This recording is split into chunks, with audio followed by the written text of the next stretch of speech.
जब घर पर स्प्रिंग रोल बनाना इतना आसान है तो फिर बाजार का स्प्रिंग रोल क्यों खाए।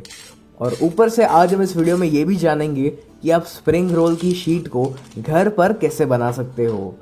तो इस स्प्रिंग रोल शीट को बनाने के लिए हमें लेना है 1 कप मैदा यानी कि all purpose flower.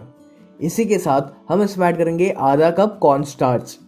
Corn starch डालने से जो स्प्रिंग रोल की शीट्स है ये काफ़ी क्रिस्पी बनती है। अब मैं इसमें ऐड कर रहा हूँ 1 छोटी चम्मच नमक और फिर इन सभी को हम एक बार अच्छे से मिक्स करेंगे।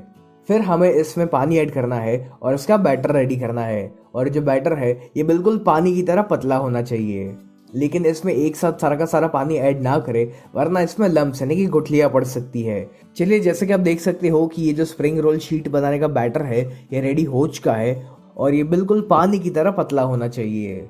चलिए, बैटर तो रेडी हो चुका है। तो अब आपको इस प्रकार का एक पैन लेना है और इस पैन को पहले हम तेल से ग्रीस करेंगे। तो बिल्कुल थोड़ा सा तेल आपको इस पर डालना है और फिर एक टिश्यू पेपर की सहायता से इस तेल को हम अच्छे से पोंछ लेंगे। ऐसा हम इसलिए कर रहे हैं ताकि जब एक बार स्प्रिंग रोल शीट्स बनकर रेडी हो जाए तो हम उसको इस पैन में से आसानी से निकाल सके। फिर इस पैन को आपको थोड़ा सा गर्म होने देना है। अब आपको क्या करना है कि इस पैन को आपको थोड़ा सा तिरछा यानी कि इस प्रकार से टिल्टेड रखना है और फिर हम इसमें थोड़ा सा बैटर ऐड करेंगे और फिर इस पैन को हमें इस प्रकार से घुमाकर इस बैटर को हर तरफ इवनली स्प्रेड करना है।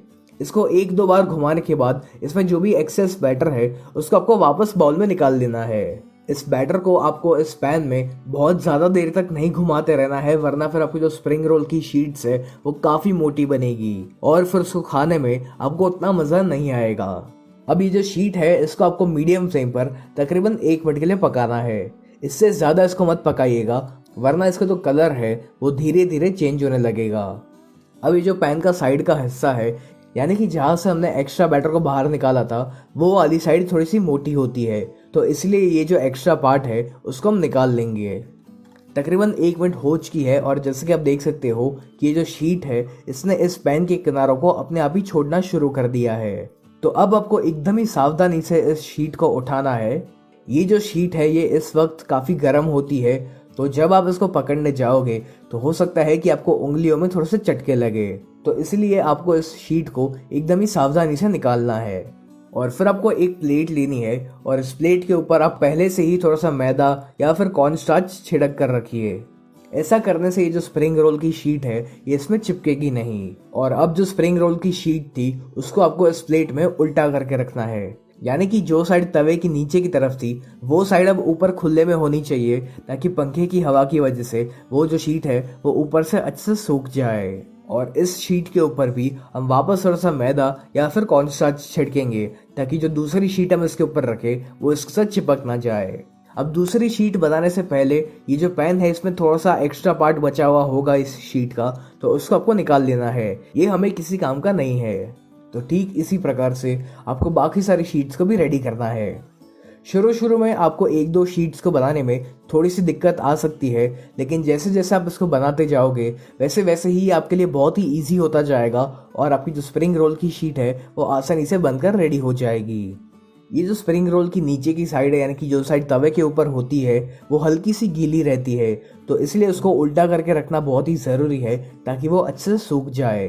तो चलिए, ये जो दूसरी शीट है ये भी रेडी हो चुकी है और इसको भी हम मैदा या फिर कॉर्न स्टार्च से अच्छे से डस्ट करेंगे।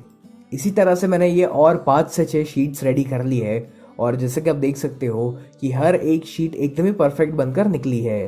तो अब इनको हम पूरी तरीके से ठंडा होने देंगे और तब तक हम स्टफिंग रेडी करेंगे। तो स्टफिंग को बनाने के लिए आपको एक कढ़ाई या फिर एक वॉक या फिर एक पैन में 2 से 3 बड़ी चम्मच तेल डालना है और इस तेल को हम अच्छे से गर्म होने देंगे। तेल जब गर्म हो जाए तब आपको इसमें ऐड करना है 1 बड़ी चम्मच अदरक, लहसुन और हरे मिर्च का पेस्ट। आप चाहो तो इस पेस्ट के बजाय इन सभी को एकदम ही बारीक बारीक चॉप करके भी इस्तेमाल कर सकते हो। अब इस पेस्ट को हमें हाई फ्लेम पर तकरीबन 1 मिनट के लिए भूनना है ताकि इसका जो कच्चापन है वो चला जाए। जब अदरक, लहसुन और हरे मिर्च की पेस्ट अच्छे से सौते हो जाए तब हमें इसमें कुछ कटी हुई सब्जी ऐड करनी है। तो मैंने इस्तेमाल किया है 1 कैप्सिकम यानी कि शिमला मिर्च, थोड़ा सा पत्ता गोभी यानी कि कैबेज और थोड़ा सा कैरेट। आप चाहो तो इसमें थोड़ा सा प्याज का भी इस्तेमाल कर सकते हो। तो इन सभी वेजिटेबल्स को हम इसमें ऐड करेंगे और इनको हमें हाई फ्लेम पर तकरीबन 2 मिनट के लिए पकाना है।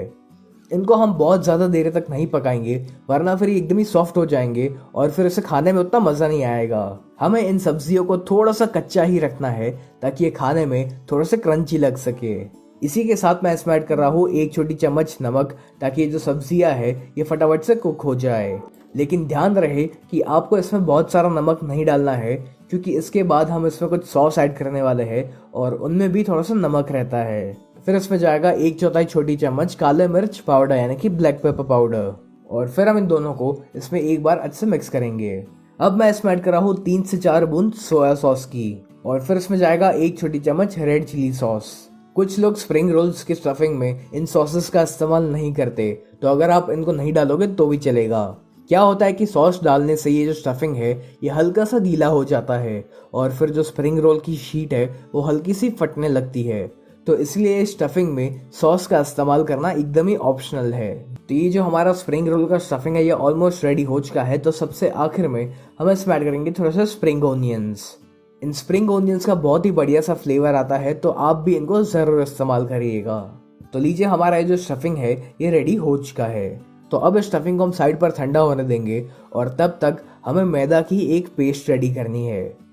तो मैंने एक बोल में लिया हुआ है 2 बड़ी चम्मच मैदा यानी कि ऑल पर्पस फ्लावर, और फिर हम इसमें बिल्कुल थोड़ा थोड़ा पानी ऐड करते जाएंगे और इसकी हमें एक पेस्ट रेडी करनी है। इस पेस्ट को हम इसलिए बना रहे हैं ताकि हम स्प्रिंग रोल की शीट को आसानी से चिपका सके। चलिए, सारी चीज़ें बनकर रेडी हो चुकी है।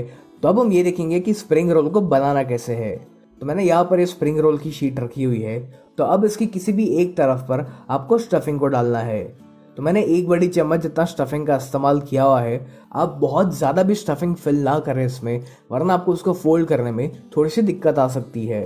अब जो मैदा की पेस्ट हमने बनाई हुई थी, उस पेस्ट को हमें इस स्प्रिंग रोल की शीट की तीनों तरफ पर लगाना है।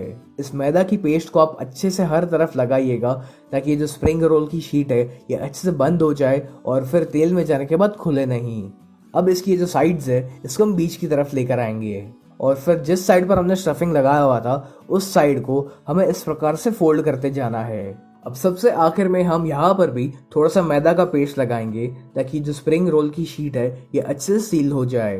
तो जैसे कि आप देख सकते हो कि ये जो स्प्रिंग रोल है ये रेडी हो चुका है, और ठीक इसी प्रकार से आपको बाकी सारे स्प्रिंग रोल्स को भी बनाकर रेडी करना है। अगर आपकी शीट में कहीं पर भी छेद हो या इसको फोल्ड करते समय पर वो कहीं से फट जाती है, तो फिर जो मैदा की हमने पेस्ट बनाई हुई थी उस पेस्ट को आप इस शीट पर लगा लीजिए ताकि वो जो छेद है वो भर जाए। चलिए, इसी प्रकार से मैंने सारे स्प्रिंग रोल्स रेडी कर लिए हुए हैं। तो अब बारी आती है इनको फ्राई करने की, और इनको फ्राई कैसे करना है ये बहुत ही ज़रूरी है। अगर आप इनको ठीक तरीके से फ्राई नहीं करोगे तो फिर ये जो स्प्रिंग रोल्स है ये उतने क्रिस्पी नहीं बन पाएंगे और अंदर से आपको ये हल्के से कच्चे भी लगेंगे। तो जो सबसे ज़रूरी चीज़ है वो ये है कि आपका जो तेल का तापमान है वो मीडियम गर्म होना चाहिए। जैसे कि आपने देखा कि जब मैं इसमें स्प्रिंग रोल डाल रहा हूँ तो तेल में काफ़ी धीरे धीरे से बबल्स आना शुरू हो रहे हैं, यानी कि जो तेल है वो मीडियम गर्म है। अगर आपका तेल बहुत ही ज़्यादा गर्म होगा तो फिर जो स्प्रिंग रोल्स है ये बहुत ही फटाफट से ब्राउन हो जाएंगे, लेकिन उतने क्रिस्पी नहीं बनेंगे और अंदर से भी आपको जो मैदा और कॉर्नस्टार्च है वो हल्का सा कच्चा लगेगा। तो इसीलिए जो तेल है वो उतना गर्म नहीं होना चाहिए। अब आपको इन स्प्रिंग रोल्स को मीडियम फ्लेम पर ही फ्राई करना है जब तक ये गोल्डन ब्राउन और एकदम ही क्रिस्पी नहीं हो जाते, और इनको अच्छे से फ्राई होने में तकरीबन 5 से 6 मिनट लग सकती है। एक साथ इसमें बहुत सारे स्प्रिंग रोल्स ना ऐड करें वरना ये फट सकते हैं, तो इसीलिए एक समय पर सिर्फ 3 या 4 स्प्रिंग रोल को ही फ्राई करें। जैसे कि आप देख सकते हो कि जो स्प्रिंग रोल्स है ये बहुत ही अच्छे से फ्राई हो चुके हैं, काफ़ी बढ़िया सा कलर भी आ चुका है इनके ऊपर। तो अब हम इनको बाहर निकाल लेंगे और ठीक इसी प्रकार से आपको बाकी सारे स्प्रिंग रोल्स को भी रेडी करना है। मेरा ये वाला जो स्प्रिंग रोल था ना वो साइड से थोड़ा सा फट गया था, तो वहाँ पर मैंने मैदा की पेस्ट लगा ली है ताकि जो तेल है वो इसके अंदर ना जाए। तो है ना, ये स्प्रिंग रोल्स को बनाना एकदम ही आसान, और इनको बनाना जितना आसान है उससे कई ज़्यादा ये खाने में टेस्टी लगते हैं।